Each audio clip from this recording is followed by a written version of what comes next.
Welcome back to Forbidden Knowledge News. I'm your host, Chris Matthew. Tonight, my guest is L.A. Marzulli. Before I bring him on, I got to tell you about My Patriot Supply. They are the experts in emergency preparedness, and right now we're at a crazy time in our modern history here. We have a very unsure future, and it really couldn't hurt to have an emergency food supply. Right now, you can get $70 off a 2-week supply and $100 off a 4-week supply of their awesome food. It stays good in storage for up to 25 years. I've got my 4-week supply. I feel much better about it. Just visit preparewithfkn.com or click the link in the description to get your supply today.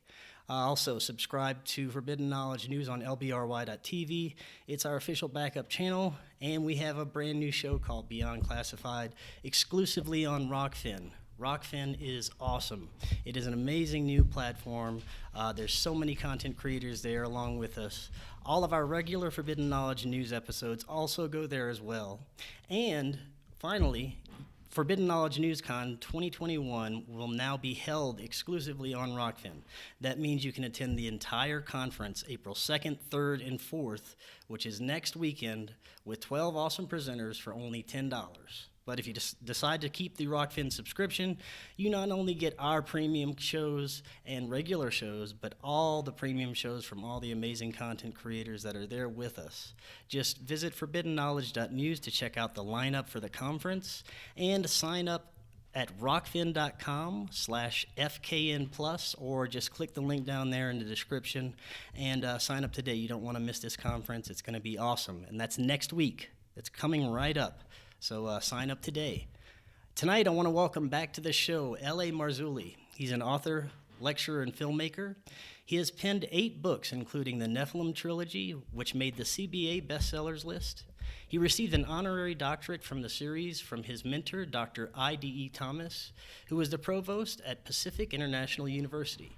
His book, On the Trail of the Nephilim, Definitive Proof of Biblical Giants, is a full-color, oversized book which uncovers startling evidence that there has been a massive cover-up of what he believes are the remains of Nephilim, the giants mentioned in the Bible. He has taken on the trail of the Nephilim and created a film series that continues his research with interviews from people in their specific field of knowledge. L.A., welcome back. How are you doing? I'm doing good, Chris. Thanks for having me. Appreciate it. Yeah, welcome back. Last time you were on, we discussed a little bit about some ancient mound builders, their purpose of the mounds, and some of the mysteries surrounding them. And we briefly touched on the significance of your research regarding the elongated skulls. Tonight, I really want to dig deeper into that, discuss some more about what those beings were. You believe that they were the Nephilim written about in the Bible in the book of Enoch. I also would like to get into, if we have time, about a bit about the incident at Fatima. Also, your thoughts on the modern day UFO phenomenon, which we were discussing briefly before the show, and a little bit about the possibility of which you might consider biblical prophecy unfolding today. We've got a lot to talk about. First, let's start with what you were telling me that you were working on earlier. It sounded like you had some really interesting stuff upcoming. We've got the new book, Countermove: How the Nephilim Returned After the Flood, is now available. People are reading it, and we're getting a lot of good response. It was probably one of the hardest books I've written. By the way, it's number 13. I've written 13 books. Somehow that's an old. I don't know where you're getting that from. I gotta talk to Michelle, and I know it's not on the website. But I Oh, gotta yeah. correct. She gave me But a bio, I yeah, guess. exactly. But it's 13 books, and that's number 13. It's probably the hardest book I've ever written. It took 2 years in the making, and it's under 300 pages. Um, the warfare on that book was unbelievable. The pulling and pushing and changing thank God for Sonda Allison, my editor. She was really a stalwart through the entire process and enabled us to get to the finish line. But that's available, and people are reading it. I'm getting a lot of good feedback from people emailing me. Episode 7 in On the Trail of a Nephilim, which is a little over an hour long, will probably be available in about 3 or 4 weeks, probably the end of April, towards the end of April. It's over at Doug Diamond, who does all of our mixing with the sounds, and he also color corrects everything. In other words, like as a director, I'm watching this and editor. So I'm wearing all these hats, right? I'm a storyteller, the director. I write all the music. It's like a one-trick pony deal. Okay, I'm doing everything. But when it gets to the finish line, it's like, no. So I hand Doug Diamond, thank God, all the music, the effects, the dialogue. He mixes everything, and then I watch it. Sometimes he'll duck the effects a little too low. No, no, you got to. I want to hear that explosion, Doug. He does a great job, and he also color corrects it again for the same reason, because some of these clips I'll watch 50 times, and he just can't. So I get it's just dribbling at your ear. It's like, you deal with it. So anyway, he'll get that over to disc makers, and then we'll be shipping them. We are doing a pre-sale on it, $5 off the hard copy. That's lamarzulli.net, lamarzulli.net. That's the website. But yeah, so I mean, those two things are available, and then I'm working on part two of Lost Civilizations. That's what episode 7 is. Lost Civilizations, episode 1. And I mean, it's bizarre. We go all over the place. We film in on the island of Malta, uh, Norba, Italy, Majorca, the island of Majorca in the Mediterranean, Gilgal Raphaim in Israel, down in Peru, the ancient city of Corral. We're all over the place, and what we do is I think we bring a continuity. Something is going on. Like when we're on the island of Sicily, and Giorgio is our guide, and we're in the car, and I'm filming him in the car, and I'm asking him questions about this so-called temple to Diana, right? And sure enough, he spills the beans without realizing really what he's saying. He's going, well, it's really strange, LA. We on the island of Sicily where we are, um, there was child sacrifice, which is very controversial.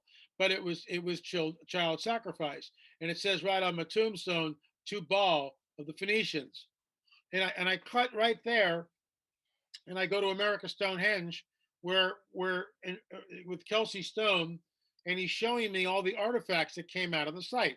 America Stonehenge is in Salem, New Hampshire, and I go, well, what's this one say?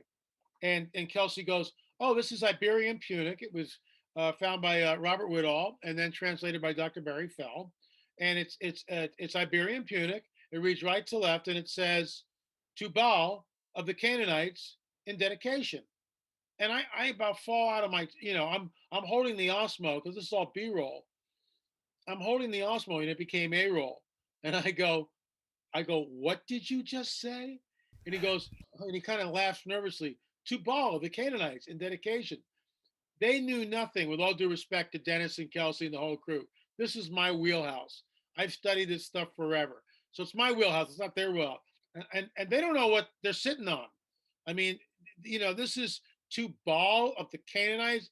Are you flipping kidding me? What is that doing in New Hampshire? So I show that. I bring that up again. This was number 5 and number 4, America Stonehenge. We did 2 films there.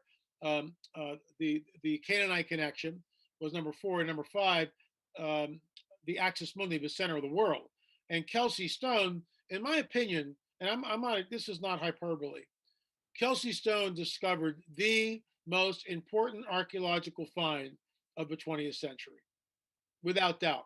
21st century, without doubt.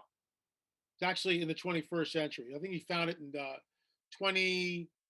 I'm going to guess. Let me see, 2010, 2012, somewhere in there. Okay, and it's an unbelievable discovery, and you could only do it if you have Google Earth. So we didn't have Google Earth 30 years ago, right? Right. Just couldn't do it. So what he did, and we're on. I don't have a lot of props here, but I'll do my best. The center of their henge is here, by this orange pencil. A henge is usually a circle, and America Stonehenge has a circle of standing stones all around it. So there's one here and then one there, and what they found out was these standing stones correlated to the summer solstice sunrise, the winter solstice sunrise, the equinoxes, lunar things, the whole deal. And you're gonna go, well, why are people doing this? These standing stones, Chris, they're in excess of 3 to 4 tons, and they're embedded into the ground. All right, so it becomes very problematic. So anyway, they knew this, that if they stood in the center of their henge, and looked out at the summer solstice standing stone, right, the sun would come up directly over that stone. They knew that. Okay. That was interesting. That's just 2 points. Yeah, definitely. And that's what I So, love about your research is you actually get out there to the sites and you get your hands dirty and see what's out there. Unlike some of the researchers that are research is great going over evidence, but it's unlike going out to a site. It's there's nothing like that. remember the Indiana Jones film when he's in the library and he looks at the guy and he goes, "Get out of the library." It's Right. exactly, the books that you're reading came about for the most part because someone was out in the field and wrote about it. That's how it works. So, and I read stuff. I mean, I'm not discounting academia. It's important to bone up on stuff and read, find out what archaeologists say, what the mainstream thought is, and then make my own opinion once I'm there on the site. So Kelsey Stone is a college student at this point, and he goes on Google Earth and he cites the two standing stones, the summer solstice sunrise, and back here, the center of his hands. He draws a line on Google Earth. So, like I said, 20 years ago, 25 years ago, there was no Google Earth. So you can't do that. But Kelsey did it. So he does this line and he's wondering, gee, I wonder where it goes. So he draws it and it kind of goes over his house. He says, that's pretty cool. So he just keeps drawing a line. He's just fooling around. He's a college kid. Too much time in his hands. Don't we all have it, right? Right. And he draws the line further, and he's out over the Atlantic, past Nova Scotia and Southern Ireland, goes through Ireland, and then he finds himself in Southern England. And he knows he's kind of close to Salisbury Plain, Stonehenge, that whole area. So he goes, gee, I wonder if the line gets close to Stonehenge. So he starts scrolling in, zooming in, and to his absolute astonishment, the line goes directly through the center trilithon. It's like this. So you have two uprights, and then you have a lentil, the crossbeam. It goes directly through not only one, but these things are canted like in a horseshoe. They're sort of at not right angles, but close to that. The line goes right through the center of both the lentils at Stonehenge, England. So now you've got 3 points. All right. And if you move that standing stone in America Stonehenge a foot either way, you would wind up 100 miles away. So we're looking at something which defies any explanation. It is not a coincidence. Something is going on here. And we know the site is 4,000 years old. So what we're looking at is technology that somehow was available 4,000 years ago. Well, we all know that until modernity, this technology was not available. And only in modernity are we able to do this type of sighting over thousands of miles because we can triangulate from the air, from satellites. So what's interesting about this is why we call it the Axis Mundi. Um, and this is why I call it the most significant archaeological discovery of the 21st century, hands down. Nothing comes close because it points to something. Whoever did this, Chris, was able to do it. It ain't a coincidence. And it shows the connectivity between America Stonehenge and Stonehenge, England. But it gets better. And I'm not going to, give away the farm here. Rent the stinking video for, under $4 or $5, streaming.la marzulli.net, streaming.lamarzulli.net. But I'll give you one more deal. When they lined up the other standing stones on Google Earth and did the same thing, that's when it blew their minds, and it blew our mind. I mean, it's in the film. I just look at the camera and go, "Wow, Axis Mundi, the center of the world." One of the lines goes right into the heart of Machu Picchu in Peru. Are you flipping kidding me? So it is the most important archaeological discovery, in my opinion, of the 21st century. So your readers, well, why is that, LA? I mean, I don't understand that. Well, it shows that somebody is able to do this, and they shouldn't be able to do this. but they're doing it. And Especially if in the time period that it was done. impossible, absolutely impossible. Even 150 years ago. Let's say the site's a complete forgery and they did it 150 years ago. Sorry, guys, still won't work.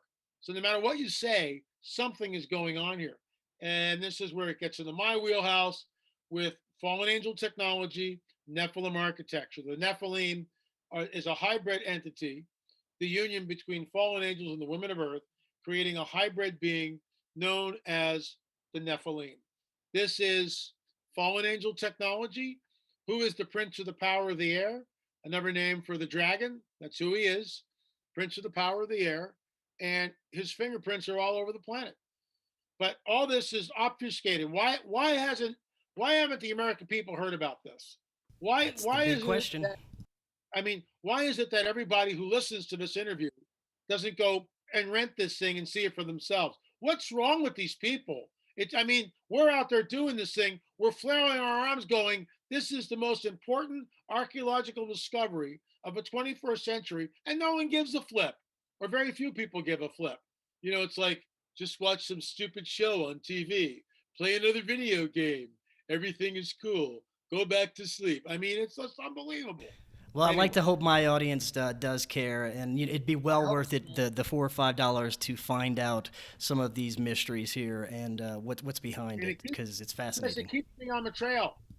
I mean, you know, when we go to places like this, I've got a camera crew, I've got flights and lodging, and I mean, I love what I do. I can't wait to get out of here, but COVID has shut everything down. We want to go to points over in Europe, which I just can't wait to see. But you know, now with the COVID passport, we may never get there. We'll see. Right? Yeah, we're living in very, I'll just say, interesting times. Yeah, But absolutely. let's talk about the physical evidence of some of these elongated skulls and the Paracas mummies that have been found. Maybe starting with the physical differences. I know there was differences in the actual bone structure, correct? Yes, absolutely. Absolutely. And look, again, this is, you just, you sit there and you go, we went down with a team. We had a backer, a couple who donated a lot of money to us, and which enabled us to bring the team in, all the DNA testing. And what we discovered was unbelievable. No other team, in spite of what you may hear, there's no other team that we know of that did the extensive sampling that we did. We had 18 skulls from two different museums, 9 from a private museum, Senior Juan Navarro's Paracas History Museum, and 9 from the ICA Museum, ICA Museum. And we took around 58 samples, 56, 58 samples. Out of those samples, 28 of them sequenced, and we discovered that the mitochondrial DNA, which stems from the maternal line, the female side of the equation, showed in many cases a Middle Eastern origin, including the Druze, go figure, or Eastern European. Now, what is that doing in Peru? And immediately the academics, oh, it's contaminated. Well, we want to have more stuff tested. They won't even test it. They won't even get near us. Why? Why? Because they're afraid of the results. Because it completely overturns the entire paradigm. So what do? Oh, it's contaminated. Excuse me. If it was contaminated, then why didn't we get nuclear DNA? If I contaminated it and I contaminated one sample and it was thrown out, because we took my DNA, we took Mondo's DNA. We were the people that were right over the thing. And we were completely dressed in lab suits, hoods, glasses, masks. Dr. Fauci would have loved it. Mask, total lab suit, shoes, the whole thing. And we changed out of that one lab suit after every single skull that came in. So, you know, our in the field protocol was very stringent. It's all on film. And I mean, it rewrites history. I mean, it does. It flipping rewrites history, and the academics don't care because they didn't do it. You know, because I'm not degreed. I don't have a degree in archaeology, but I know I work with archaeologists. I study. I bone up. I read stuff. So, and then I'm looking at the evidence because I have no axe to grind, because I'm not, you know, seated at a museum someplace, and if I go against the standard protocol, I will lose my job. That ain't going to happen. So I can speak the truth. And all we're doing is we're regurgitating, presenting what the evidence showed. We're not interpreting it because there's no interpretation. The machine spits out the data. That's what it does. You put the sample in, you shake it a couple of times, you press the button, you wait a little bit. Here it comes. Here's the results. It doesn't care about my worldview, my ideology, my ideology. It doesn't care about what I believe, what I don't believe. It could care less. It's a mindless, goofy machine that's been programmed to look at this, and then it spits out the data. It has no axe to grind, but the academics have an axe to grind. So what's amazing about this is the data showed conclusively, not all, but many of the samples had a Middle Eastern haplogroup or an Eastern European haplogroup. That rewrites history. And I'm standing by that. I know what our team went through. And when I was down in Peru last time, 2019, the Peruvian archaeologist, I'll spare him and won't mention his name. He threw me under the bus. He threw me under the bus. We were there at one of the museums. Again, I'm trying to keep everybody anonymous. We were there at one of the museums, and I said, so and so, tell the director, you got the evidence. And he said in Spanish, so I had to have an interpreter. Oh, all their samples were contaminated. And I about fell out of my chair. No, all of our samples were not contaminated. You just didn't like the results because it didn't point to indigenous Peruvian people. It pointed to people from the Middle East. And you don't want to hear that. But that's my hypothesis that 3,500 years ago, when Joshua and Caleb pressed the conquest of the promised land, these Nephilim tribes were there. And they fled to Levant. They fled westward. And this is what is so cool about lost civilizations, because we're on the trail of the Nephilim. We're connecting the dots, man. We really are. And it's mind-blowing when you think about it. But they don't like that. Because, No. and what's interesting is the Paracas people show up on the shores of Paracas, right? Out of nowhere. 3,500 years ago. It fits the timeline perfectly. I remember talking to a researcher, Brian Forrester, who was down there, and Brian was going, yeah, we're really kind of miffed because we had just got the carbon dating back, and it's only like 3,500 years old. And I looked at Brian and I said, wow, that fits the timeline perfectly. And he looked at me and he goes, what do you mean fits the timeline perfectly? And I said, well, my hypothesis is these are Nephilim. These are not normal human beings. These are hybrid entities that fled the Levant, fled the promised land 3,500 years ago when Joshua and Caleb pressed the conquest of the land. And sure enough, lo and behold, guess what?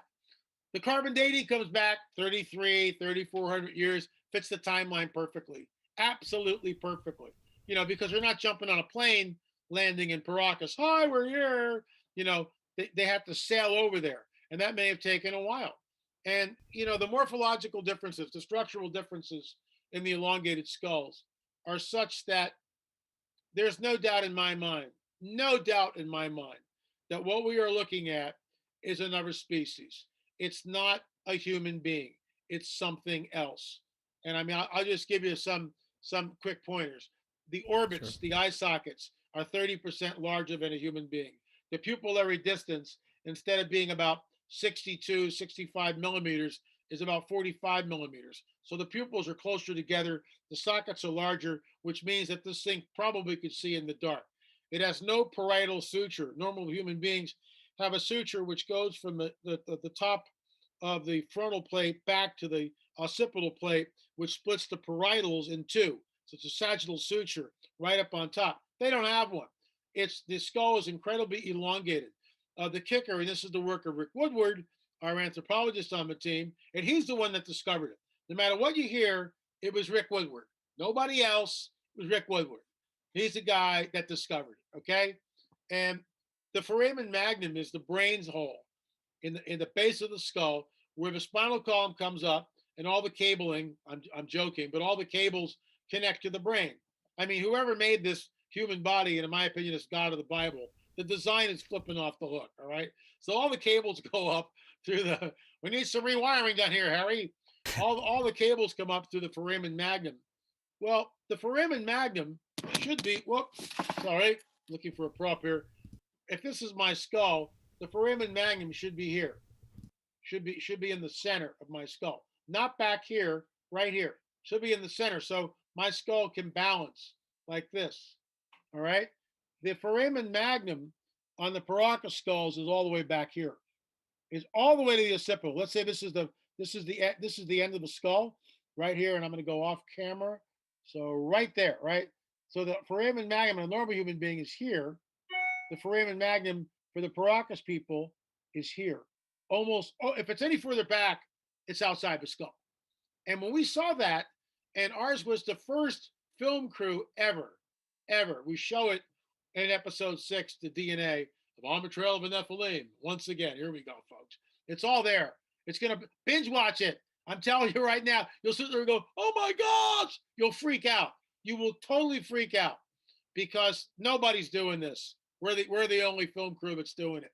So anyway, so we're in the Inca Museum, and we're there, and I go with the archaeologist. The museum's closed down, and I go, can we look at the Chongo skull? We want to examine it. And we had given a little donation to the museum, and we're taking DNA samples. And so uh, the director goes, yes. So there's nobody there. They go into the room, they turn on all the lights. I can't even believe this is happening, right? And they roll out the display case. They push the display case out, slide back the glass doors, and one of the women there reaches in and picks up the skull. And I'm just sitting there going, this is the iconic elongated skull. This is the one that's all over the place. But Brian Forrester got it on the map, but we took the ball from there. And it's in episode 6. And it's a mind blower. So she brings the skull out and she holds it like this, right? And then Mondo, who speaks pretty good Spanish, goes like this, turn it upside down. We want to see where the foramen magnum is. So she slowly rotates the skull, and you hear me go on film, oh my God, it's all the way in the back. The foramen magnum, Chris, is pushed so far back to the occipital. If it's any further back, it's outside the skull. And you can't do this by creating pressures on the head. You can't relocate the foramen magnum from here to here. You can't do that. The foramen magnum is set in vitro, okay? In vitro. So whatever this is, we are looking at a genetic anomaly which is indigenous or very prevalent in the Paracas people. And again, it all fits, in my opinion, the 3,500-year timeline. It fits, and we know this is something else. One of the Nephilim tribes was called the Horites, which means cave dwellers, which means they could see in the dark. These aren't giants, but I got to tell you, man, I mean, they must have looked really freaky, is what I'm saying. They did not look normal. Now, I want to go back to the DNA you mentioned for a moment. This, so it would indicate that they were able to travel across the planet somehow. Do you think that would also indicate that this was like a global species of beings that were all over the planet? Well, this is the thing. We have found evidence at Norba, Italy, Gilgal Raphaim in Israel, of course, Gobekli Tepe, in my opinion, Nephilim architecture, fallen angel technology. The island of Malta, the island of Gozo, absolutely. The hypogeum on the island of Malta, give me a break. Gozo, the megaliths there are insane how big they are. Menga, Spain. This western expansion like this, the island of Crete. I mean, it's absolutely everywhere. Majorca, Minorca. Then it goes up into France and Karnak. It's everywhere. And then it comes over here. And instead of building in stone, they're building these huge earthen mounds. And we see one of those mounds at the Salisbury Plain. And we haven't done anything with the film, but I'm standing in front of a mound. I'm looking at the camera and I go, am I in Ohio or somewhere else? Like this. And we are not in Ohio. We are in the UK. We are in the Salisbury Plain in England, not in Ohio. And if I took an archaeologist and I blindfolded him and I drugged him so he was asleep for 2 days, didn't know where he was, right? And then I unblindfolded him and here he is. He's sitting there looking at the mound. I go, hey, where are we? And he would look at the mound in front of him and he'd go, well, judging by this mound, we have to be in the States somewhere, maybe Ohio someplace, right? unless, of course, he knew the Salisbury Plain. But I mean, my point is this: where does it come from? Where does the city of Corral, the oldest city in the Americas, 5,000 years old, where does that come from? There's no pre-existing culture. There's no fortification. They're not afraid. They're not afraid of being robbed or killed or the women raped and carted off, slaves. No, they're not afraid. No walls, nothing like that. Cities open, pyramids everywhere, knowledge of the procession, equinoxes, and they're obsessed with this just as they always are. Oldest city in America, 5,000 years. 5,000 years. It predates everything. It predates everything. And there's no pre-existing culture. Chris, the mathematics, the engineering, the knowledge of solar precession, the knowledge of the 18 and a half year lunar cycle, it's all there. And there's no pre-existing culture. Zippo. So where did it come from? And in the film, I go, you know, did it just fall out of the sky? And I pause a little bit, and then I go, or maybe that's exactly what happened. Maybe it did just fall out of the sky. In the idea behind that, maybe a fallen angel came down. Now, why do I say that? Because the book of Enoch tells us that's exactly what happened before the flood. The fallen angels came down and they taught mankind a whole list of things, a whole list of things. Knowledge of the solar system, how to kill the embryo in the womb. That's the first abortion. Show the women how to use cosmetics to make themselves prettier. Where's all this come from? Mathematics, all this stuff. It comes from the fallen angels. Read the book of Enoch. And so why should we be surprised when it happens over in Corral? Why is everyone going, oh my gosh, I'm not sure how this, but we believe, I believe, that this is Nephilim architecture, fallen angel technology. That's what it is. That's very interesting. To think that these beings could have, basically created this, from their own powers or whatever they were using, extreme technology, whatever they had at that time. And earlier you mentioned that the particular skulls you were working with weren't giants. Where do the giants come in? Are they of relation to these Nephilim, to the elongated skull beings? There's different names of tribes. The Zanzumim, which means the buzzing ones. The Anakim, which means long neck. Horites, which means cave dweller. So there's all these different names for Nephilim tribes, all pointing to what appears to be certain genetic aberrations. Goliath certainly was a Nephilim, all right? I believe he was around maybe 10, 12 feet tall.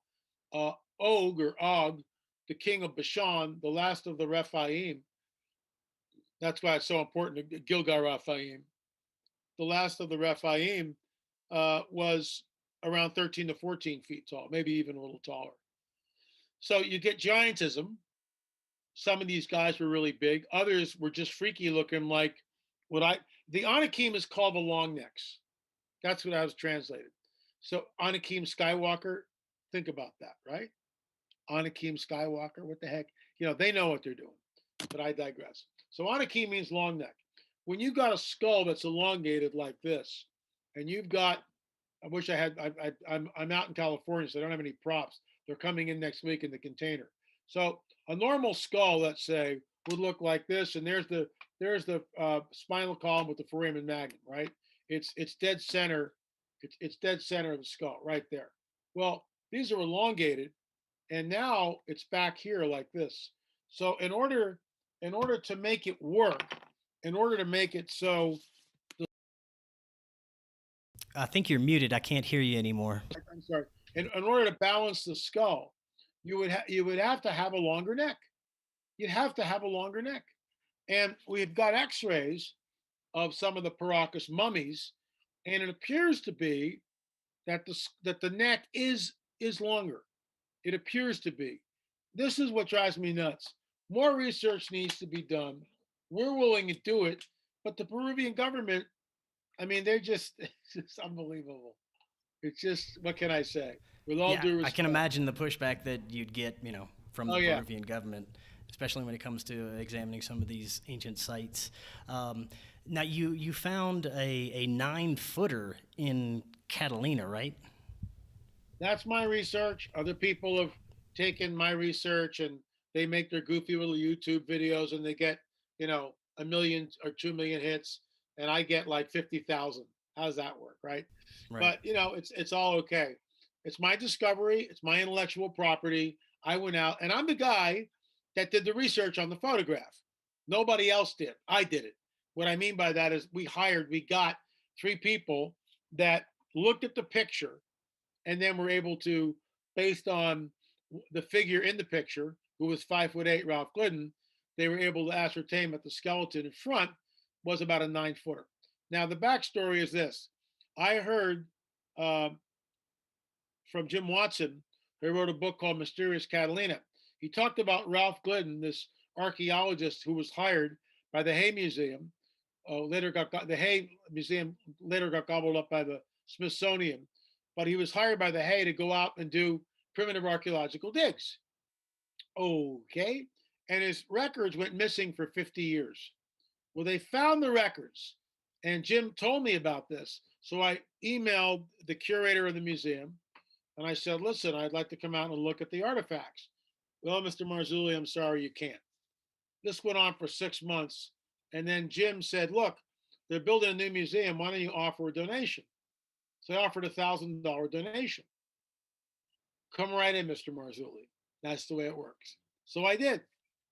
A friend of mine is a flight instructor. So I flew from the mainland out to Catalina, and I got to fly the plane, which was really a hoot. Little two-seater was just absolutely like a go-kart in the air. It's just hysterical, right? And then on the way back, he let me take off. I actually took off with the plane. He told me how to do it. I'm sitting there, he goes, okay, pull back, push the throttle down, let's go. And up we went. And then I circled the island like this, and then flew Nice. back to Los Angeles. It was really, really a hoot. I got pictures of that. That's cool. So, yeah, it was really a blast. So I'm there at the museum, and then the curator, who was fired, by the way, shortly after, asked me what I wanted to see. I said, well, let me see the photographs first. So he goes into a vault, big old bank vault, walk-in bank vault, right?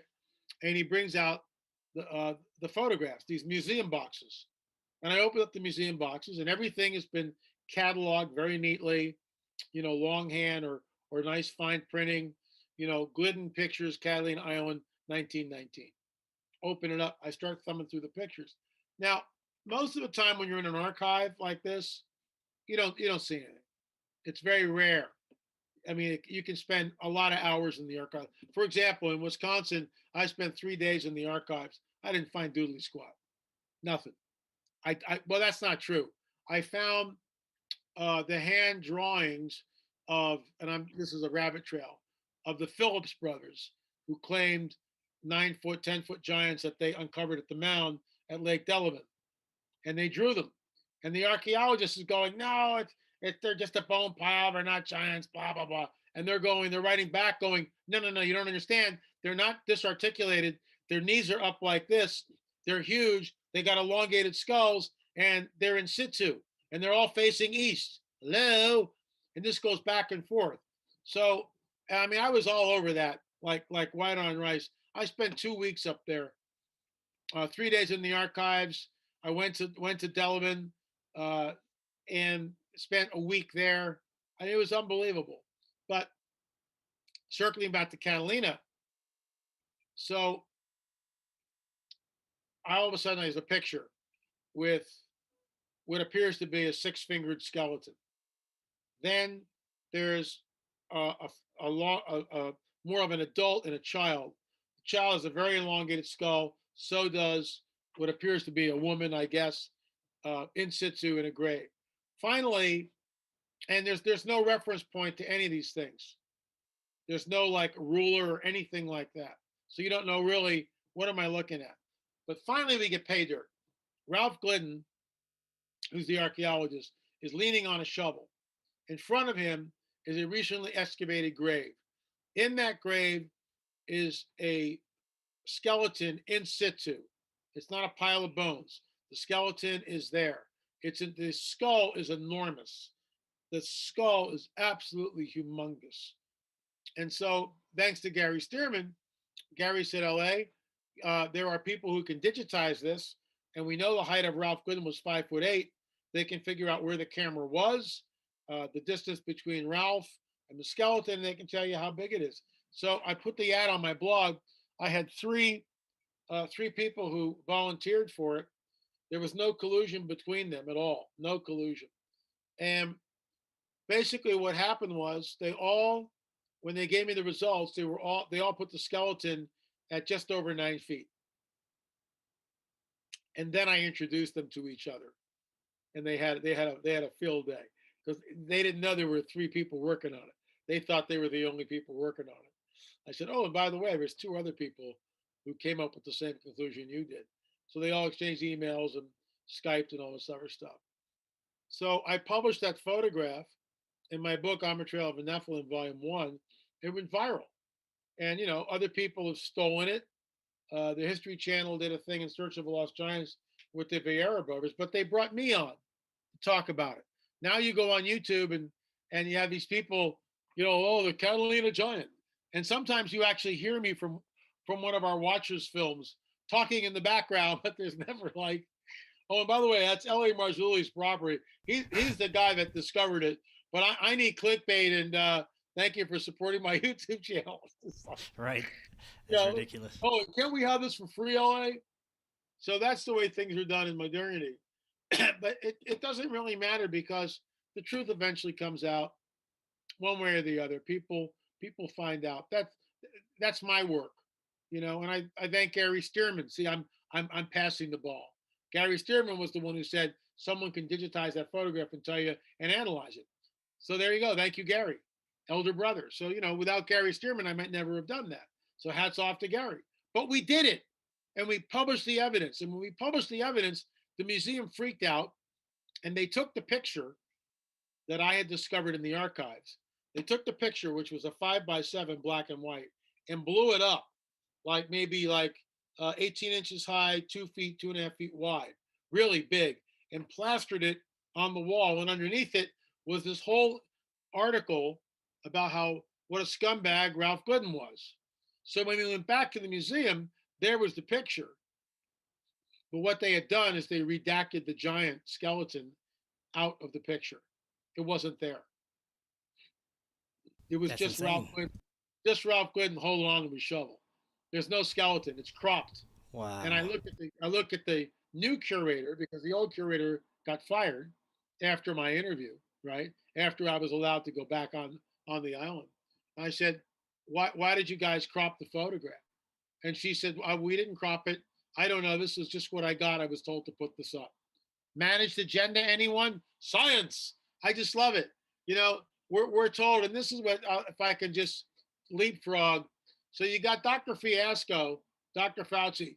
Everybody's going to have to wear a mask for the next 12 years at least until we figure out what's going on here. I want everybody to wear 5 masks, 2 on your mouth, 2 on each ear, and maybe 2 on the eyes. Oh, that's 6, sorry. 6 masks because the virus is very tricky.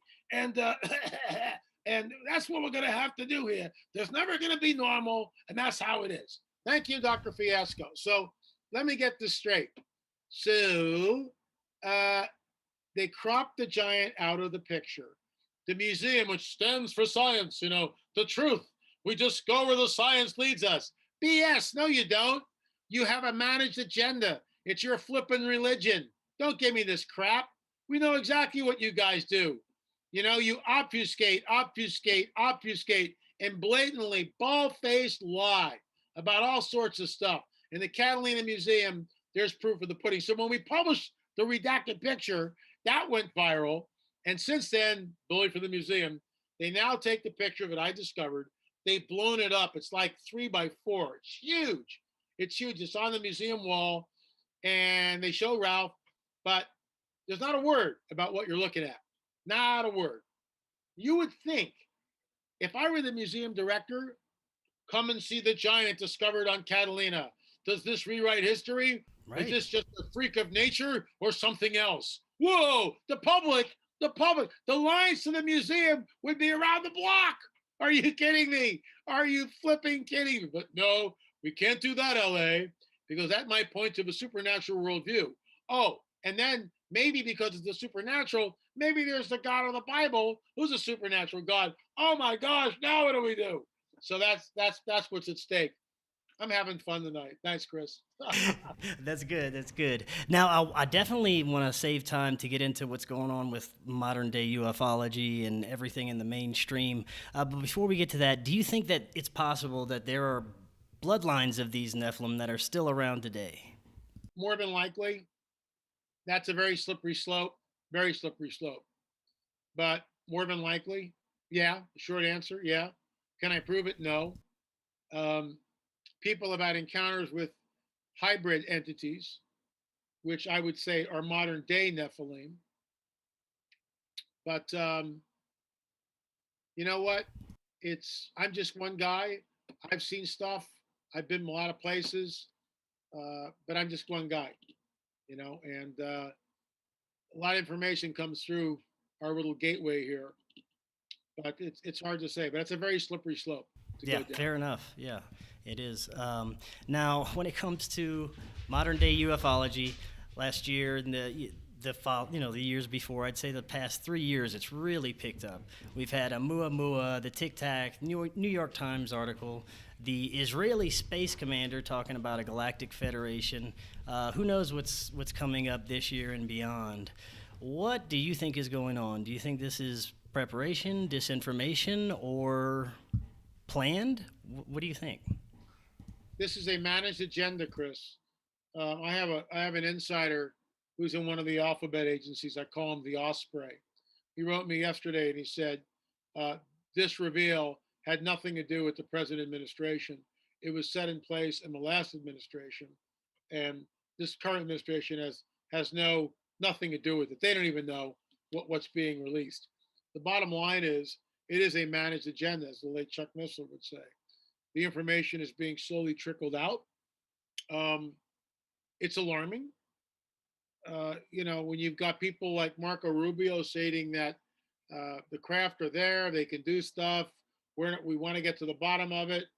You've got one of the former guys from the Trump administration talking about uh, that when this information comes out, it's going to change the global paradigm. Well, yeah, I've been saying that for years. It's exactly what's going to happen. That when this thing finally gets revealed, it will change life as we know it completely in every way, shape, and form. And we're gearing up for it. In fact, it's at the point where it's really speeding up. It's alarming how it's being sped up. Alarming.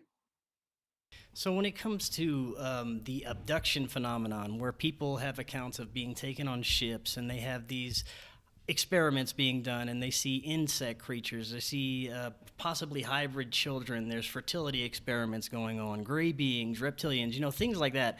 What do you think is going on? Do you think this is all these interdimensional entities, possibly playing tricks and putting false images in our minds or something like that? What do you think is going on?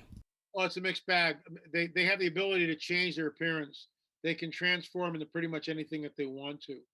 The Greek word for this is metaschismata, the ability to transform into pretty much anything that they want to. They can appear as your dead grandmother if they want to. They can do that. So insectoids, reptoids, all this stuff. I mean, we don't know. They're highly malevolent. When I spoke at the last conference, or the only conference last year that we actually did was uh, one that George Norrie was hosting at up in Big Bear Lake in California. And I was one of the speakers, which was a real honor. And because, I'm an outsider. Nick Redfern was there, Nick Pope was there, Michael Barrow was there. Those are all regulars on Ancient Aliens. And then me. So I'm the outsider. And I spoke at length for several hours twice. The second time, I really went both barrels, spoke probably for 2 hours nonstop. And when I started, the people came, after 15 minutes, people came out of the kitchen. When I started, there were people over at the bar, were chatting it up. After 15 minutes, you could hear a pin drop in the room.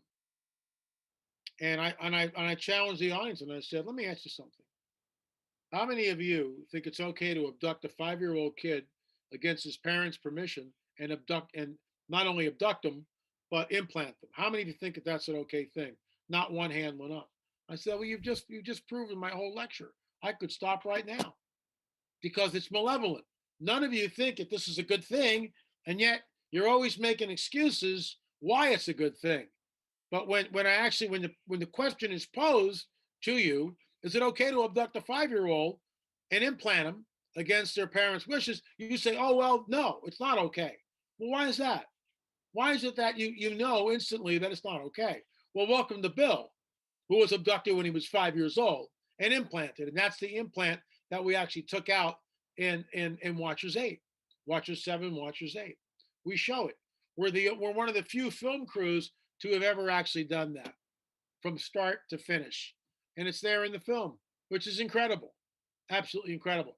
When I talked about implants, Chris, I was laughed at by my fellow brothers and sisters in Christ. I was laughed at. Marzulli's gone off the deep end now. He's talking about alien implants. Oh my gosh. Maybe he needs a checkup from the neck up. So once we showed that on film, dead silence.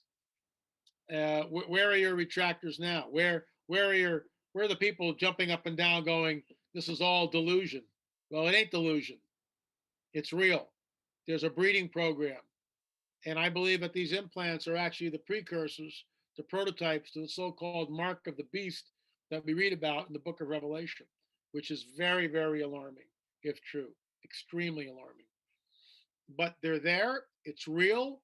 It's happening. I had a woman email me tonight, talked about she's being targeted, blah, blah, blah. She's been implanted. I said, get the x-ray. First thing you need to do is get an x-ray. If it doesn't show up on x-ray, then you're not implanted. That's how that works. And it's all up here. Now, what do you think's going on the other side of the spectrum when it comes to contact experiences, where people are having, these beautiful experiences where they're, it's all love and light, and they're getting messages from these extraterrestrials about, how we need to save the planet and all this stuff? Do you think that's just another deception from these beings? Yeah, absolutely. They lie. I mean, Jacques Vallée and J. Alec Hynek, Hynek's not here, but Jacques Vallée is. Um, Jacques Vallée's book, Messages of Deception. He said it, not me. He may have changed his tune. I don't know. Right. I've tried to reach out to him several times. It never gets back to me. But why write a book entitled Messages of Deception? Why does J. Allen Hynek say that these entities, wherever they're from, they habitually lie? They do so. I mean, this is what they do. They lie all the time. Abductees do the same thing. Well, I remember talking to Blossom Goodchild. She's an experiencer and channeler. I said, Blossom, they told you on October 14th that they were going to materialize. And you asked them, and they told you over and over again. And the entire planet, those of you, us that follow you, and people that were looking at this, we're all sure that it was going to happen, and it didn't happen. Why? And she couldn't bring herself to say that she had been lied to. She wouldn't go that far. She couldn't understand why it hadn't happened. And I said, Blossom, this is all in a sit down interview I did with her in my book Further Evidence, which is out of print. We need to reprint that book. But the bottom line is, Blossom Goodchild just said, I don't know. I don't know why they assured me it was going to happen, and at the last minute, it didn't happen. Well, that's their calling card. That's what they do. They'll lead you on, lead you on, lead you on, lead you on, only to have the bottom drop out. They're evil, in my opinion. Do you think that there are factions of our military and government that possess some of this technology, as you put it, fallen angel technology? Absolutely, all day long. No doubt. No You doubt. think that's a lot of what we're seeing in the sky, actually? We're seeing both. Some are, some aren't. The tic tac shaped object, that's one of theirs. The triangular ones, that's one of ours, in my opinion. Right. Yeah. The TR3. I was actually watching a little documentary about that earlier. Do you think it's possible that we would have some sort of fake invasion, that our government or some faction would stage something to kind of, I don't know, we've seen crazier things happen in the past couple of years. It seems like this would be on par with what's happening. Do you think Well, that that that's could be in the cards? yeah, that's Project Bluebeam, and it certainly is in the cards. It certainly is something um, which they could drum up. Absolutely. On the other hand, um, with look, it's a managed agenda. They're pushing this thing forward. So who's doing it and why? I think full disclosure is sooner than we think. Much sooner. Might be this year. I'm not a date setter, but the way it's going, and at some point, I honestly believe that some guy from the military will be on Tucker Carlson, because that seems to be a clearinghouse for all this. Some guy will be on Tucker Carlson and he'll go, well, we have footage from the Roswell 1947 crash, and we felt like we had to cover this up, and we deliberately misled the American people, but now we're setting the record straight. And here are the colored videos that we took of the debris field, along with the saucer, the craft here, and this is what these entities look like. Three of them or four of them were dead, two of them were alive, or whatever the number is. That depending on who you talk to, right? But anyway, here are the dead ones. Here are the live ones. We tried to make communication with them. Blah blah blah blah blah. We're able to back engineer some of the technology that they use. We did do a quid pro quo with President Eisenhower, and there was a treaty that was signed where they had access to the population. They gave us the technology. Blah blah blah. Yeah, yeah, that's going to happen at some point. That's really the next rung on the disclosure ladder. We're on rung number 6 right now. I think rung number 7, 8, 9. Hard to say which one it is, but it's going to happen. It's going to happen. Yeah, there's some crazy stuff happening every day, and it keeps getting weirder. Now, to close out tonight, when I first started doing this, I had hopes that modern academia would someday take a second look at, some of this evidence, like the Paracas mummies and the skulls. Now, with all the cancel culture and every crazy thing that's happening, I definitely don't see that happening. Would you agree? Do you think it's, modern, you can just give up on modern academia when it comes to this shit? Well, yeah, I mean, modern academia and the whole cancel culture thing. I mean, I'm a white guy, so right off the bat, I've got 3 strikes because I'm a white guy and I'm privileged. Everything, my whole life, I didn't make that according to Obama, and just because I'm white, that's how I got here. Never mind the the late nights, burning the candle at both ends, reinventing myself, and moving forward. That has nothing to do with it. No, you got there, LA, because you're just a white guy. The road was paved for you. That's how it happened. You just somebody gave you $500,000 because you're a white guy. It's the biggest bunch of hooey. And I mean, we can get in a lot of trouble, but with what I'm going to say next, because it'll sound like an incredibly racist statement. But the pushback from sane people should be, where does the modern world come from? Just okay, let's cancel white guys are bad. Just tell me, where does the modern world come from? Who invented the airplane? Who invented refrigeration? Who invented the telephone, the telegraph? I mean, I can sit here all day long. Who invented the automobile? Who invented the skyscraper? Who invented the uh, mass production lines? Who invented telephone cables? I mean, it's just like, it's hilarious. It's hilarious. But we got to cancel those white guys because they're privileged. Look, what happened here in America was people came over. And was there discrimination? Heck yeah. But there's discrimination in every other country on the planet. Thank you. Don't believe me? Go to Brazil as a white guy. Go into the market and see the looks you get because you're a white guy, okay? He wants to see cancel culture. But we all came here because we had liberty and freedom. We had freedom. We weren't enslaved. We weren't serfs. We had liberty to pursue whatever we wanted to pursue. So you get these two crazy guys who were bicycle guys. They make bicycles. Most of us know them, Wilbur and Orville. And they're down there in Kitty Hawk and they're messing around. What do you think, Orville? I think it's gonna work. I gotta get these wings right. and they're screwing around with the stuff. They're making bicycles by day, but on the weekends they're fighting around with this airplane thing, and no one's ever flown before, right? And guess what? It pays off. They make it work.